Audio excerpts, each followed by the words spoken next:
Caros amigos e amigas, sejam todos bem-vindos ao canal Ciência Espírita.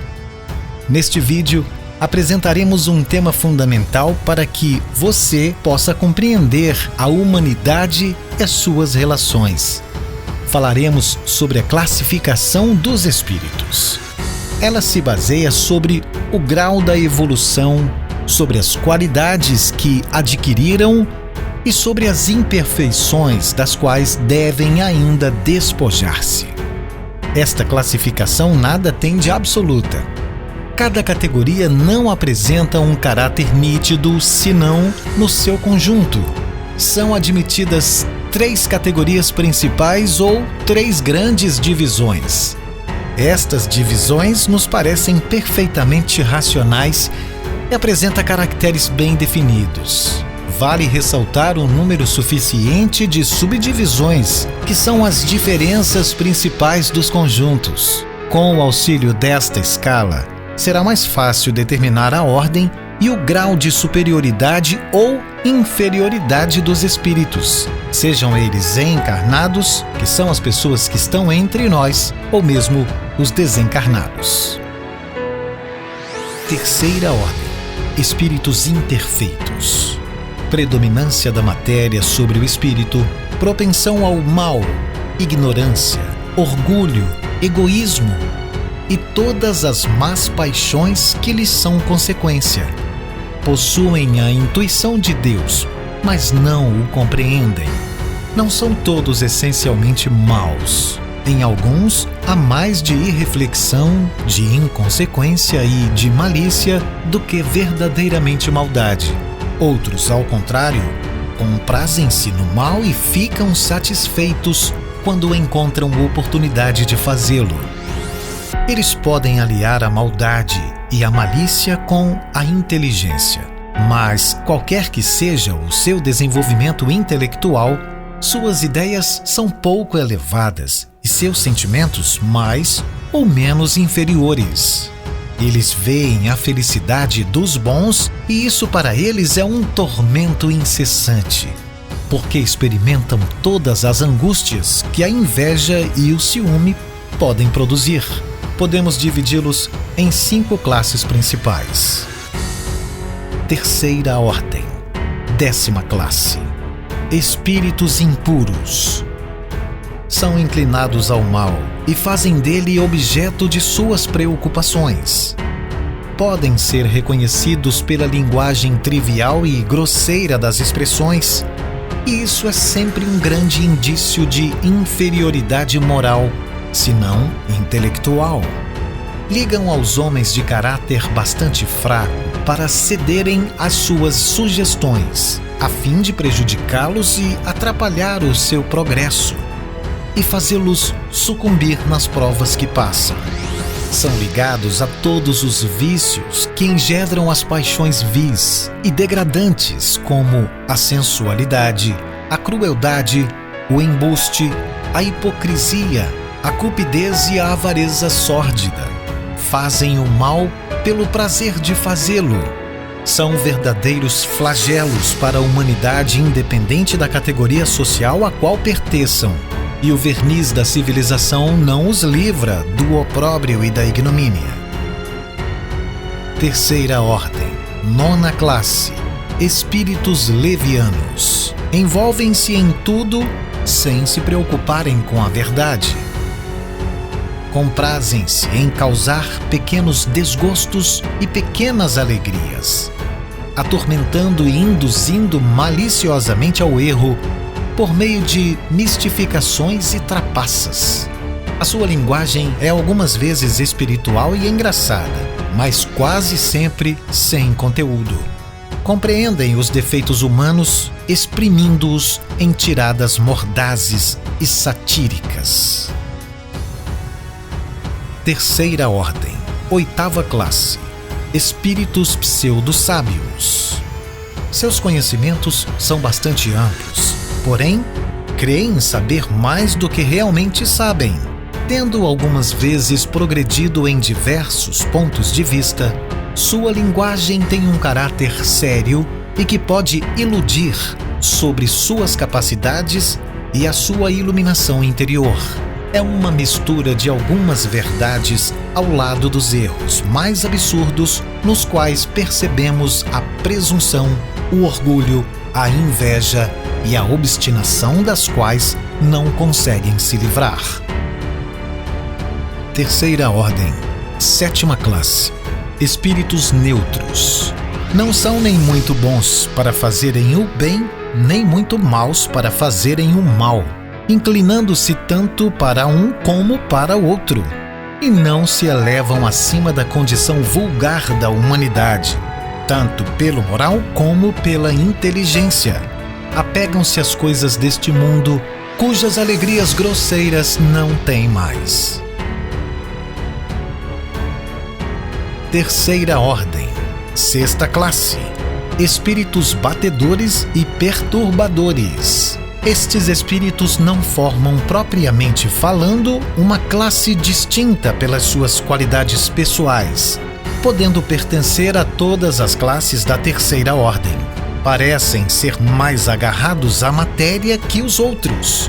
Todos os espíritos podem produzir fenômenos como o deslocamento anormal dos corpos sólidos e a agitação do ar, mas os espíritos mais elevados os deixam em geral como atribuições dos espíritos subalternos, mais adeptos às coisas materiais do que às coisas inteligentes. Quando julgam que as manifestações desse gênero são úteis, servem-se desses espíritos como seus auxiliares. Segunda ordem, bons espíritos. Predominância do espírito sobre a matéria. Desejo do bem. Suas qualidades e seu poder em fazer o bem estão relacionados com o adiantamento que alcançaram. Uns têm a ciência, outros a sabedoria e a bondade.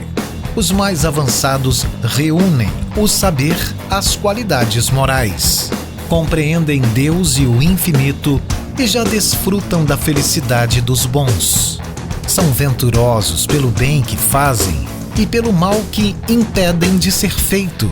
O amor que os une é para eles fonte de inefável bondade, que não se altera nem pela inveja, nem pelo remorso, nem por qualquer das más paixões que fazem o tormento dos espíritos imperfeitos.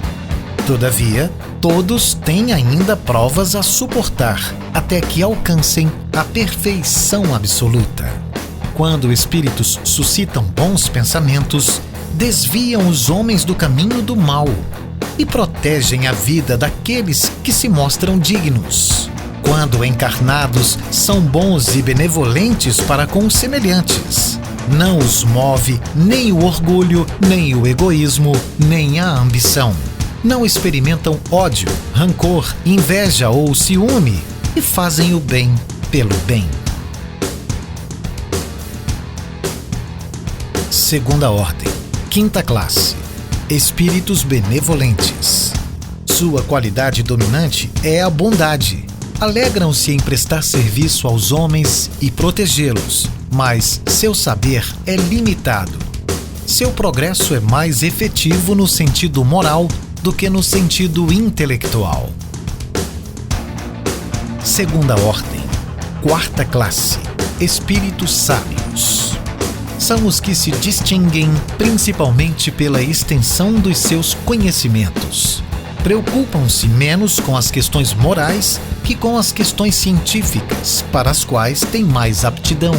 Não consideram a ciência senão do ponto de vista de sua utilidade, e não a misturam com nenhuma das paixões que são próprias dos espíritos imperfeitos. Segunda ordem, terceira classe, espíritos de sabedoria. Caracterizam-se pelas qualidades morais da natureza mais elevada. Sem possuírem conhecimentos ilimitados, são dotados de uma capacidade intelectual que lhes possibilita um julgamento sadio sobre os homens e as coisas. Segunda ordem, segunda classe, espíritos superiores. Reúnem a ciência, a sabedoria e a bondade. Sua linguagem, que não revela senão benevolência, é constantemente digna, elevada e frequentemente sublime.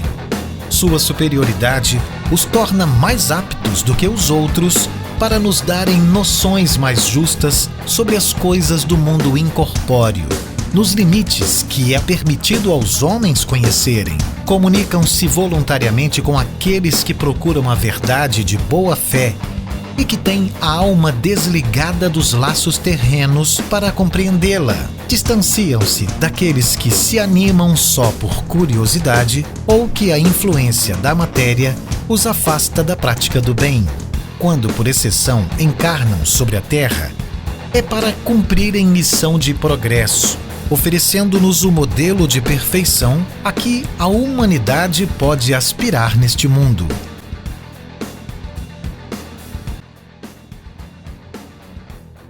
Primeira Ordem: Espíritos puros. Características gerais: não sofrem influência da matéria. Superioridade intelectual e moral absoluta em relação aos espíritos das outras ordens. Primeira classe: classe única. Percorreram todos os graus da escala e se despojaram de todas as impurezas da matéria, tendo alcançado a soma de perfeições de que é suscetível a criatura, não tem mais que suportar as provas ou expiações, não estando mais sujeitos à reencarnação em corpos perecíveis. É para eles a vida eterna, que desfrutam no seio de Deus. Gozam de inalterável felicidade, visto que não estão sujeitos nem às necessidades, nem às vicissitudes da vida material. Mas essa felicidade não é a de uma ociosidade monótona a transcorrer numa contemplação perpétua. São os mensageiros e ministros de Deus, cujas ordens executam para a manutenção da harmonia universal. Comandam a todos os espíritos que lhes são inferiores, ajudam-nos a se aperfeiçoarem e lhes designam as suas missões. Assistir os homens em suas aflições, concitá-los ao bem ou à expiação das faltas que os mantêm distanciados da felicidade suprema, é para eles uma doce ocupação.